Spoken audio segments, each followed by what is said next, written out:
भंडाऱ्याचे अपक्ष आमदार नरेंद्र भोंडेकर यांनी आज मुख्यमंत्री एकनाथ शिंदे यांच्या उपस्थितीत शिवसेना पक्षात प्रवेश केलाय। आमदार भोंडेकर यांच्या पक्षप्रवेशामुळे पूर्व विदर्भात शिवसेना पक्षाची ताकद वाढणार आहे। त्यांच्या या पक्षप्रवेशामुळे कार्यकर्त्यांमध्ये उत्साहाचं वातावरण आहे आणि पक्ष संघटन येणाऱ्या काळात मजबूत होईल असा विश्वास यावेळी मुख्यमंत्र्यांनी व्यक्त केलाय। राज्यात 2 वर्षापूर्वी झालेल्या सत्तांतरावेळी नरेंद्र भोंडेकर यांनी मुख्यमंत्री एकनाथ शिंदे यांना साथ दिली होती। अपक्ष आमदार असले तरी नरेंद्र भोंडेकर हाडाचे शिवसैनिक आहेत। 2019 साली पक्षानं तिकीट नाकारल्यानंतर त्यांनी विधानसभेला अपक्ष म्हणून निवडणूक लढवली आणि विजयी झाले होते। यावेळी मुख्यमंत्री एकनाथ शिंदे यांनी नरेंद्र भोंडेकर हे सुरुवातीपासूनच शिवसैनिक होते। त्यांच्याकडे जिल्हा संपर्क प्रमुख पदाची जबाबदारी होती। बाळासाहेबांच्या विचारांना मानणारे भोंडेकर यांनी आज शिवसेना पक्षात अधिकृत प्रवेश केल्याचं मुख्यमंत्र्यांनी सांगितलं।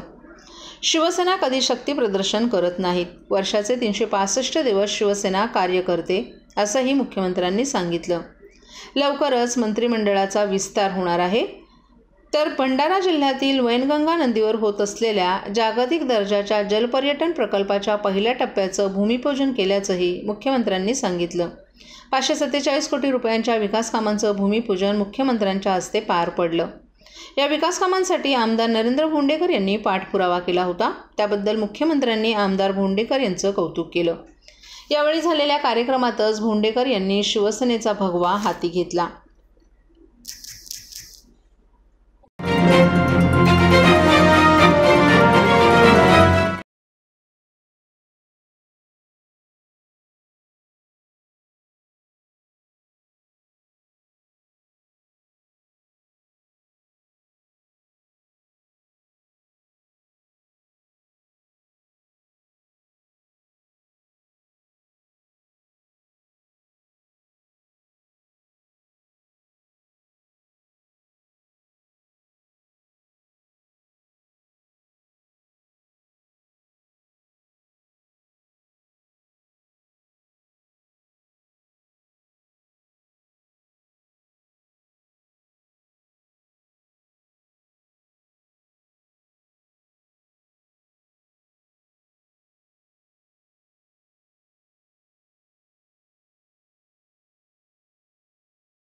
राष्ट्रवादी काँग्रेस पक्ष अजित पवार गटाच्या वतीनं कळवा खारेगाव परिसरात एका पत्रकार परिषदेचं आयोजन करण्यात आलं होतं।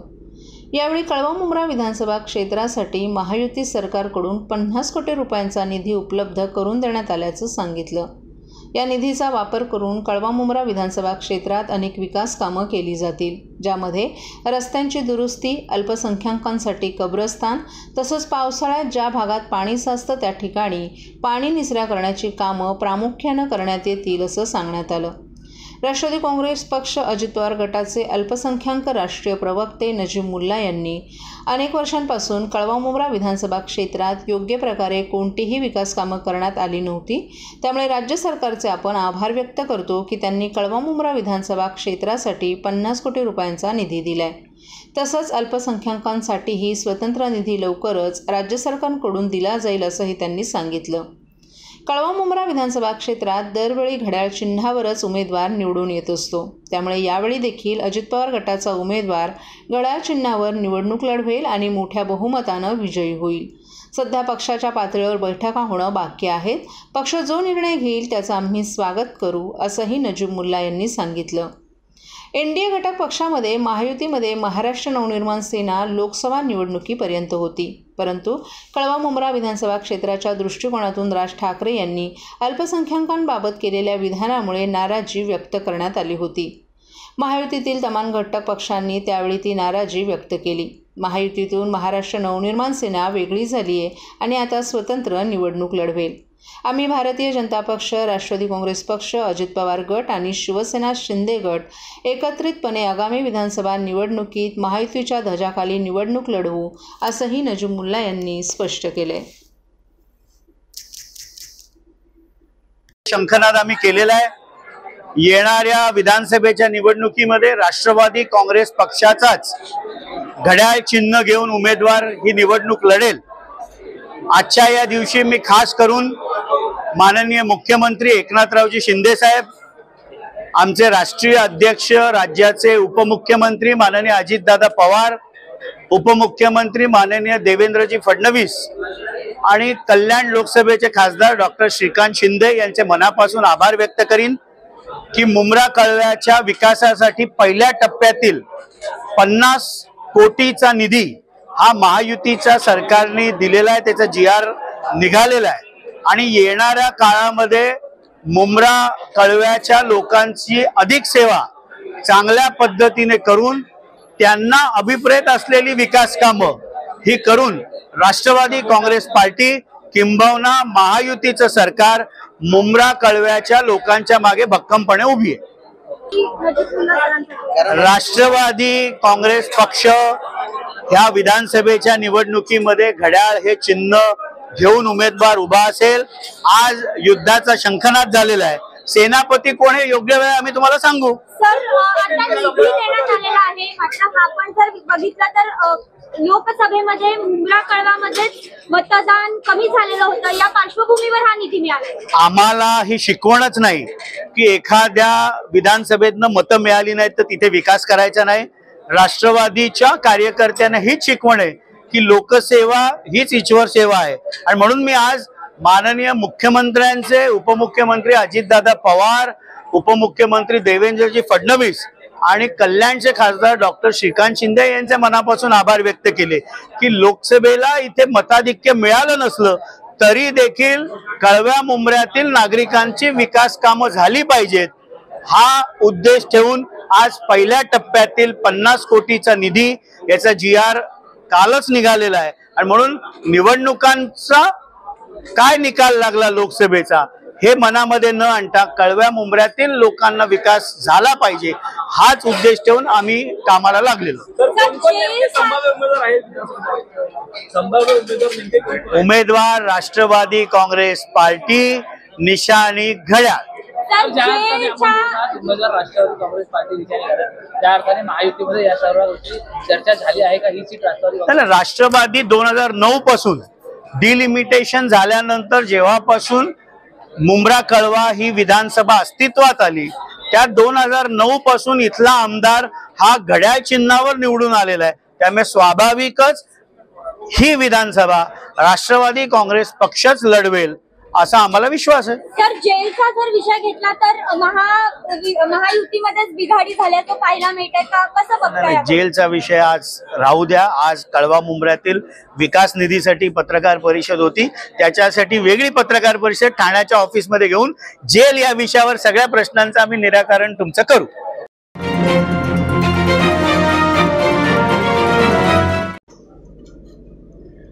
मोबाईल, संगणक, TV आणि शिवणकाम यांसारख्या सतत खुर्चीवर बसून काम करण्याच्या कारणांमुळे मानदुखीची समस्या वाढत आहे। ठाणे सिव्हिल रुग्णालयातील भौतिकोपचार विभागात उपचार घेण्यासाठी येणाऱ्या रुग्णांमध्ये 40% तरुण मानदुखीने त्रासलेले आहेत। या त्रासामुळे चक्कर येणं, हाताला येणं, हाताची पकड कमी होणं अशी लक्षणं दिसून येत आहेत। अपुऱ्या व्यायामाचा अभाव आणि सतत मोबाईल आणि संगणकाचा वापर यामुळे शरीरावर विपरीत परिणाम होत आहेत। पूर्वीची 50 आणि 60 नंतर होणाऱ्या व्याधी आजच्या तरुणांमध्ये 40 दिसून येत आहेत। सिव्हिल रुग्णालयात फिजिओथेरपीसाठी 20 ते 30 वयोगटातील रुग्णांची संख्या वाढते। जिल्हा शल्य चिकित्सक डॉक्टर कैलास पवार, अतिरिक्त जिल्हा शल्य चिकित्सक डॉक्टर धीरज महंगडे, अस्थितज्ञ डॉक्टर विलास साळवे यांच्या मार्गदर्शनाखाली भौतिकोपचार आणि व्यवसायोपचार विभागात रुग्णांवर उपचार केले जात असून 16 ते 30 वयोगटातील 40% रुग्ण मानदुखीनं ग्रस्त असल्याची माहिती तज्ज्ञ डॉक्टर ज्ञानेश्वर सलगर यांनी दिली आहे। सर, काय सांगाल, आजकाल तरुण वर्गाला मानदुखीचा खूप त्रास होतोय।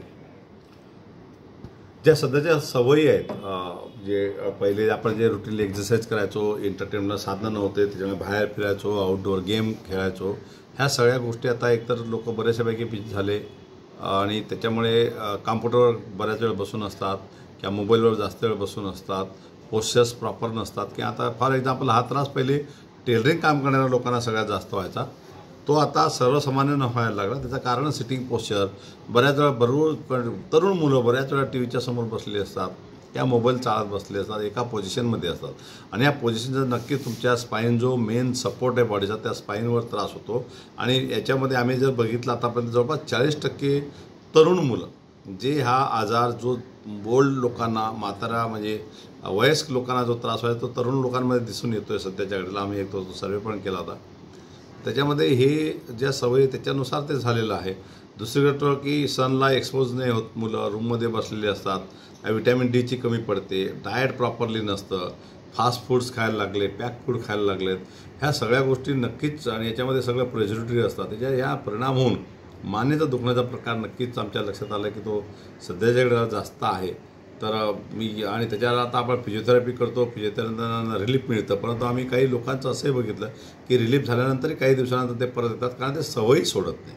तर याला मेनली तुम्हाला एक सवयी लावून घेणं, एक्सरसाइज डेली करायला पाहिजे, डाएट प्रॉपरली पाहिजे, तुम्ही सनलाईटला एक्सपोज व्हायला पाहिजे आणि जे एका कॉम्प्युटरवर दिवसभर बसून जे काम करतात, आता वर्क फ्रॉम होमच्या नावाखाली लोक कॉम्प्युटरवर लिटरली 20-20 तास बसून काम करतात ऑफिसचे, ह्या सवयी चुकीच्या आहेत. तुमच्या बॉडीच्या रिक्वायरमेंटनुसार आपण कामं करायला पाहिजे.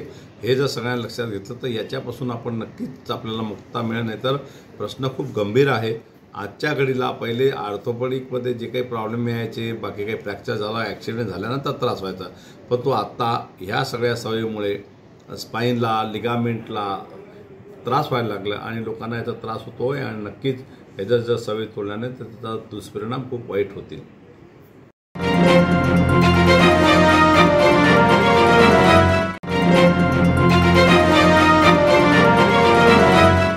सर्व नागरिकांना आवाहन करण्यात येत आहे की सध्या डासांमार्फत पसरणाऱ्या डेंग्यू या आजाराचा प्रसार रोखण्यासाठी प्रत्येकाने पुढीलप्रमाणे कार्यवाही करावी. डेंग्यू आजार एडिस इजिप्ती हा डास चावल्याने होतो. या डासांची पैदास साचलेल्या किंवा साचवलेल्या स्वच्छ पाण्यामध्ये होते. 8 दिवसांपेक्षा जास्त दिवस पाणी उघडे व साचून राहिल्यास त्यात डास अंडी घालतात. अंड्यांच्या अळ्या तयार होऊन पुढे डास तयार होतात. यासाठी आपल्या घरातील पाणी साठे उदाहरणार्थ बॅरल्स, पिंपे, टाक्या, हौद, रांजणे इत्यादी दर आठवड्याला रिकामे करून घासून पुसून कोरडे करून पुन्हा भरावे. 1 दिवस कोरडा दिवस म्हणून पाळावा. पाणी साठ्यांना घट्ट झाकणे बसवावीत किंवा जुनी साडी, चादर, धोतर यांनी बांधून झाकून ठेवावीत, म्हणजे डास त्यात जाऊन अंडी घालणार नाहीत. घराच्या गच्चीवर, आजूबाजूला, अंगणात कोठेही पाणी साचू देऊ नये. भंगार सामान उघड्यावर टाकू नये. उदाहरणार्थ टायर्स, प्लास्टिक सामान, कुंड्या, टाकाऊ वस्तू इत्यादी. अशा सामानात पावसाचे पाणी साठून त्यात डेंग्यूच्या डासांची पैदास होते. घरातील कूलर्स, फ्रीजच्या पाठीमागील ट्रे हे देखील वेळोवेळी कोरडे करावेत.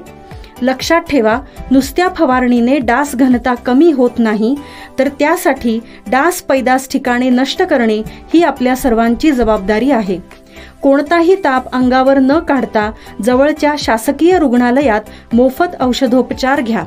अशा प्रकारे नागरिकांनी सहकार्य केल्यास डेंग्यूचा प्रसार रोखणे सहज शक्य आहे.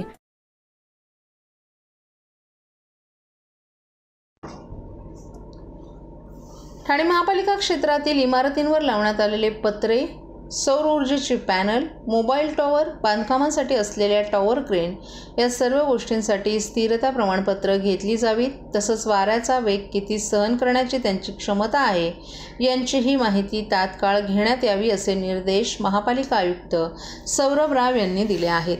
त्याचबरोबर सर्व जाहिरात फलकांची स्थिरता प्रमाणपत्र सादर करण्यात आलेली असली तरी त्यात प्रति तास वाऱ्याचा किती वेग हे फलक सहन करू शकतील याची माहितीही संबंधितांकडून नव्यानं घेण्यात यावी असे निर्देशही आयुक्त राव यांनी जाहिरात विभागाला दिले आहेत.